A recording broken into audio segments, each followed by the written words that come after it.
Nā, he wānanga I ngā take e hāngai ana ki ngā mahi me ngā kaupapa a ngā hāhi o te ao.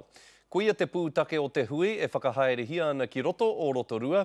Ko tahi rau e 50 ngā māngai noroto o Aotearoa me te ao whānui. Kua tere pīpī whakao atu ki taua hui. Today we have hospices where... Mai te ora ki te mate me ona tikanga katoa I roto o enei rā e whakahaerehia ana ki ngā hohipera. Tētahi o ngā kaupapa matua I kauhautia, I roto o tēnei huihuinga.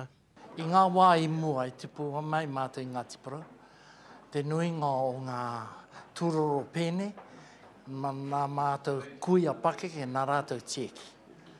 I tēnei wā I pōneke, te nuinga kei te haero te wene kai.